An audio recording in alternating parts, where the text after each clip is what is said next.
सन्माननीय नगराध्यक्षांनी कणकवलीच्या उड्डाण पुलाखाली सुशोभीकरणाकरिता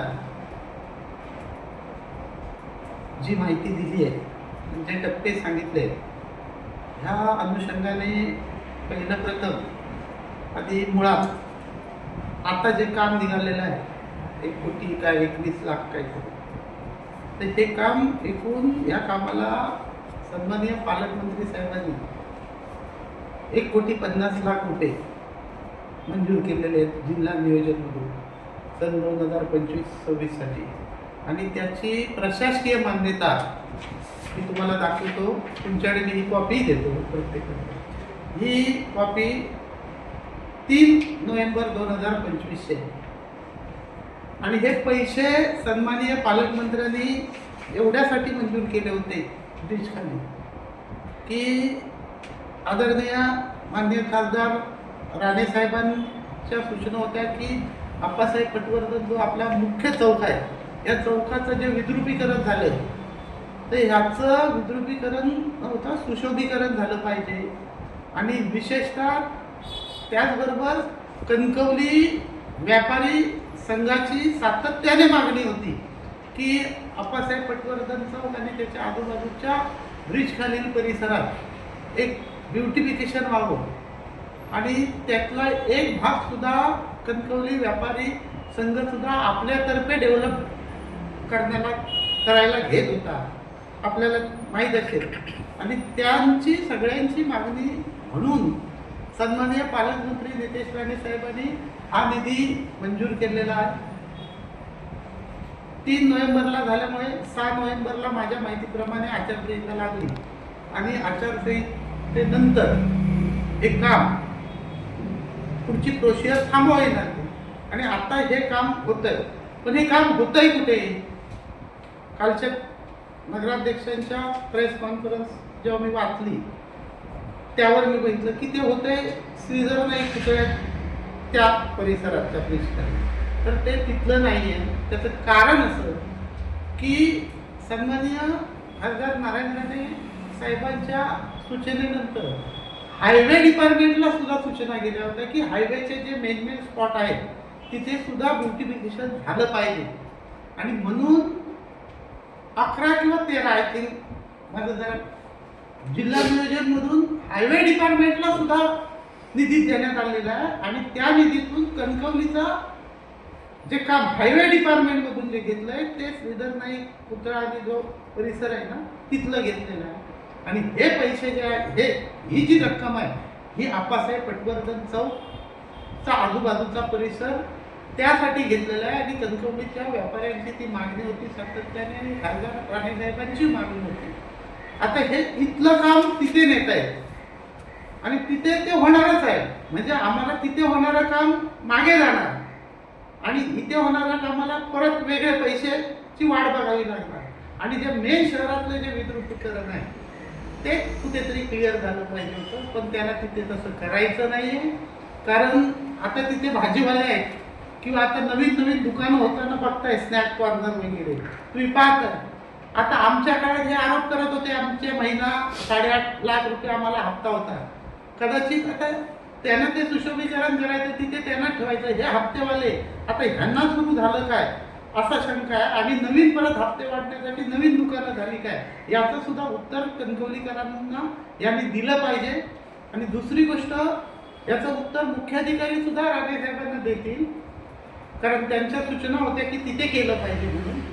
असो, आणि त्यानंतर पुढील सांगतो की पुढील ह्या 5 वर्षात टप्प्याटप्प्याने त्यांनी हे सांगितलंय की बघा, साऊंड प्रूफ योगा ध्यानधारणा केंद्र, कलाकारांसाठी छोटे नाट्यगृह, 2 ठिकाणी सेल्फी पॉइंट, कोकण संस्कृतीचे कलादालन म्हणजे म्युझियम, नंतर 1200 मीटर पिलर दुतर्फा जॉगिंग ट्रॅक, 3 ठिकाणी सुसज्ज प्रसाधनगृह, छोट्यांसाठी खेळाचे मैदान आणि वाचनालय आणि साहित्यिक कट्टा. मुळात सन्माननीय नगराध्यक्षांना ते ज्ञात नसेल किंवा त्यांचा अभ्यास ते करत नसतील किंवा समजत नसेल.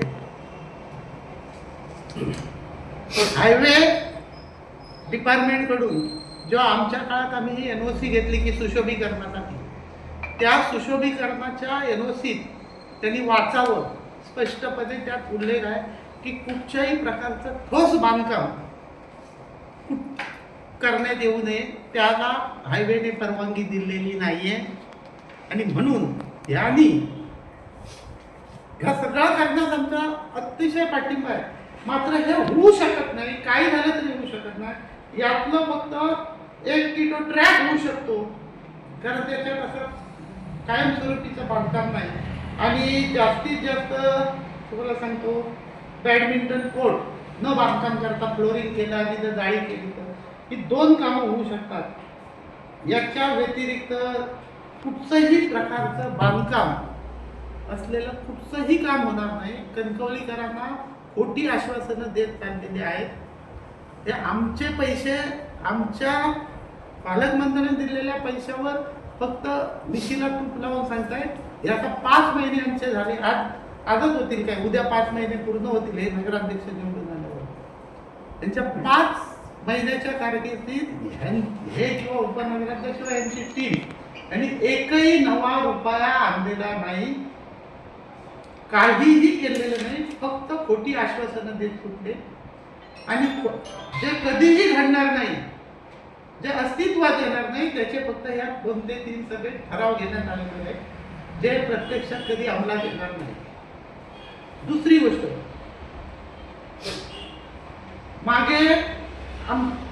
मागील मी तुम्हाला सांगितलं होतं 21 जी टेंडर रद्द केली त्यांनी निविदा कॅन्सल केल्या. पावसाळ्याच्या तोंडावर लोकांचे कितीतरी रस्ते जे करणं गरजेचं होते, म्हणून मागच्या वेळेला आमच्या प्रयत्नातून पालकमंत्री साहेबांनी निधी दिला होता. आज ते मी तेव्हा आमच्या सभागृहात आम्ही असो, मेघाताई असतील, संजीव असेल किंवा आमचे सदस्य सर्व त्यांनी वारंवार सांगितलं होतं की टेंडर कॅन्सल करू नका, पावसाळा जवळ येतोय. पावसाळा जर उद्या कामं झाली नाही तर लोकांना त्याचा त्रास होणार. पण ह्या नगराध्यक्षांनी आपल्या मगरूरने आणि बहुमताच्या जोरावर तो ठराव घेतला आणि तो ठराव आम्ही माननीय जिल्हाधिकाऱ्यांकडे त्याच्यावर दाद मागितली. अद्याप मान्य जिल्हाधिकारी हे न्यायप्रविष्ट बाब असल्यामुळे ते पेंडिंग आहे, त्याचा निर्णय ते यथोचित देतील, तो प्रश्न वेगळा. पण आज असं झालं की ही कुठचीही कामं डांबरीकरणाची किंवा लोकांना हवी असलेली होणार नाही.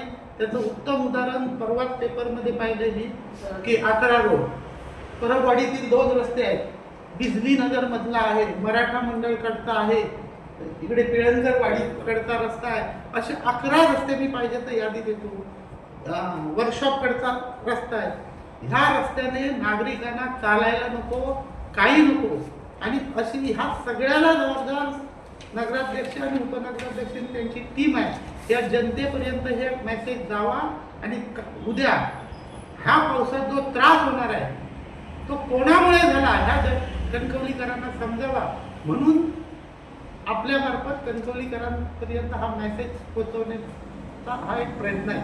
धन्यवाद. कणकवली नगरपंचायत हद्दीत बगीचा सुशोभीकरण व पायाभूत सुविधा निर्माण करणे, तालुका कणकवली, रक्कम 1,9,698 ही रकमेची आहे. म्हणजे जिथे जिथे गरज असेल तिथे तिथे करायचंय, म्हणून पर्टिक्युलर नाव घातलं गेलं नाही. तर एकच नाव घातलं तर तिथेच खर्च करावा लागेल, लक्षात घ्या. तर असं ते झालेलं नाही. इथे आपल्याला जिथे जिथे गरज आहे कणकवली शहरात तिथेच हा एस्टिमेट करून ते काम करून घ्यायचं आहे. आणि दुसरी गोष्ट, व्यापारी संघ प्रचंड आग्रही होता कणकवलीतला की इथे झालं पाहिजे, इथे झालं पाहिजे सातत्याने. पण आता मात्र व्यापारी संघ कशाला गप्प आहे की त्यांना ते माहीत नाही की माहीत असूनही काही जण गप्प आहेत, हे मात्र समजून आणलेलं नाही. माझ्या माहितीमध्ये काही व्यापारी मित्रांनी म्हणजे मला लांबून ऐकून आहे, मला प्रत्यक्ष माहित नाही की चौकशी त्यांच्याकडे केली होती. तर नगराध्यक्षांनी सांगितलं की मागच्या सभेने तो ठराव घेतलाय, मागच्या मंडळी म्हणजे आम्ही. तर मुळात ही रक्कमच नोव्हेंबर 25 मध्ये आली आहे आणि तेव्हा प्रशासकीय राजवट होती. लक्षात घ्या, आमची 5 मे 2023 ला मुदत संपली.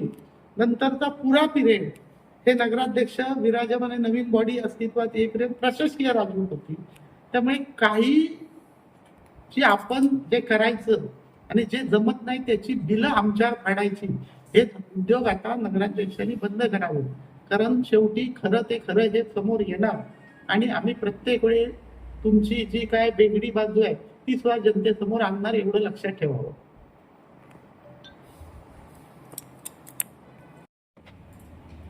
नाही मी तेच सांगतो, आता आय बॉडी ना त्यांनी कुठे न्यायचा तुझ्या लक्षात आलं तुमच्या, तो एक ठराव घेतला आणि स्पॉट ठरवून दिले ना, प्रश्न नाही, मी क्लिअर होतो.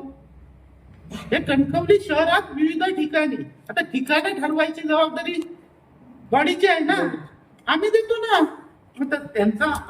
त्यांना काही एक मताची गरज नाही, पण लागली तर आम्ही देतो, मतदान करतो. पण जिथे झालं पाहिजे, कणकवलीचं विद्रुपीकरण जिथे जास्त झालंय, कारण कणकवलीत पहिला माणूस येतो तो चौकात येते. कणकवलीचा तो मूळ चौक, मेन चौक आहे, तिथे जर ब्युटिफिकेशन झालं आणि मग पुढे तुम्ही काय ते जे हे सांगताय ज्ञानधारणा केंद्र हे कधी होणार नाही. तुम्ही पैसे आणाल कदाचित 200 कोटी बिटी आम्ही ऐकतोय, अजून 1 रुपया आलेला नाही, पण ते होणारच नाही ना. हायवेची परवानगीच नाही. हायवेची परवानगी कुठचाही ठोस बांधकामाला नाही आहे. लक्षात घ्या, तुम्ही एनओसी पाहिजे तर मी तुम्हाला त्याची प्रत आज नाही माझ्याकडे उपलब्ध, ती मी पत्रकारांना पुरवतो. तुम्ही वाचा, तुम्हाला हे लक्षात येईल, त्यांनी वाचावी किंवा तुम्हाला समजलं तर त्यांना सांगा. नाही, नगराध्यक्ष संदेश पारकर यांनी असं सांगितलंय की कणकवली शहराचं ब्युटिफिकेशन हे टप्प्याटप्प्याने आपण करणार आहे, एकाच वेळी ही कामं करणं शक्य होणार नाही. त्यासाठी 40 कोटीचा निधी अपेक्षित आहे आणि सुरुवात आपण ह्या कामापासून करतोय. नाही, बरोबर आहे, ह्या कामापासून करतोय. तो निधी पालकमंत्री नितेश राणे साहेबांनी दिला आहे. पण ह्याच्यात जे पुढे मी हे तुम्हाला सांगितलं ना, नाट्यगृह, ज्ञानधारणा केंद्र किंवा ही जी कामं आहेत ही ठोस बांधकामाची आहेत, ती हायवे खाली होणार नाही, ती करता येणार नाही. हायवेने त्यासाठी परवानगी दिलेली नाही. माझं म्हणणं ते आहे, जी परवानगी दिली आहे त्याबाबतचीच कामं फक्त होऊ शकतात. म्हणून आता जी एस्टिमेटनी आहे ती त्या कामात ते बसू शकतं. ठोस बांधकाम त्यात येत नाही, लक्षात घ्या. ठोस बांधकाम सोडून मग मी सांगितलं त्याच्यात त्यांनी जी 8-9 काय 10 कामं दिले ते 1-2 ट्रॅक बी होऊ शकतात, 1-2 कामं होऊ शकतात, 2-3. त्याच्या पलीकडे कामं होऊच शकत नाही. पैसे होतील हो, पण हायवेची परवानगीच तेवढी आहे. कारण त्याच्यात सुप्रीम कोर्टच्या गाईडलाईन हायवे डिपार्टमेंटला, त्यामुळे हायवेला किती मनात असलं तरी ते देऊ शकत नाही. कणकवली व्यापारी संघाच्या काही पदाधिकाऱ्यांनी पालकमंत्र्यांची त्यावेळी भेट घेतलेली याच विषयासंदर्भात आणि त्यांनी पण स्वतःहून काहीतरी फंड देण्याची तयारी दर्शवलेली. पालकमंत्र्यांच्या वाढदिवसा दिवशी या कामाचं उद्घाटन व्हायचं होतं, त्या संदर्भात त्यांची तुमच्याजवळ काय प्रस्ताव आलेला त्यावेळी? कधी म्हणताय? पालकमंत्र्यांच्या वाढदिवसाच्या निमित्ताने या कामांचा शुभारंभ करायचं असं काहीतरी नियोजन केलं गेलं होतं कणकवली व्यापारी संघामार्फत. मग त्यावेळी तुमच्याजवळ व्यापारी संघाकडून काय त्यावेळी प्रस्ताव आलेला? मुख्याधिकाऱ्यांनी त्यांना एनओसी दिली आणि ते उद्घाटन करणार होते, नंतर त्या दिवशी काहीतरी उद्घाटन झालं नाही, नंतर करूया असं काहीतरी झालं निवडणुकीनंतर. त्यानंतर पुढे काय झालं नाही, म्हणजे अजूनही काय हालचाल नाही. म्हणून मी आवाहन केलं व्यापारी आमच्या मित्रांना की ते तिथे करण्यासाठी पैसे दिले होते, तर ते पैसे निधी तिकडे ब्युटिफिकेशन करतायत, ती ऑलरेडी ते हायवे डिपार्टमेंटने तिथलं घेतलेलं असतात. आणि त्यानंतर निवडणूक झाल्यावर 5 महिने व्यापारी संघाचं सुद्धा कुठची त्या बाबतीतली कसली हालचाल नाही. आणि त्यांना एनओसी दिलेली जी आहे ना त्या बाबतीतही ते काहीतरी एक कुठची तरी जागा ब्युटिफिकेशन करणार होते, त्यातही पुढे काय झालं मला माहिती. समर्थ न्यूज चॅनल यूट्यूबवर सबस्क्राईब करा व बेल आयकॉनवर क्लिक करा आणि रहा अपडेट.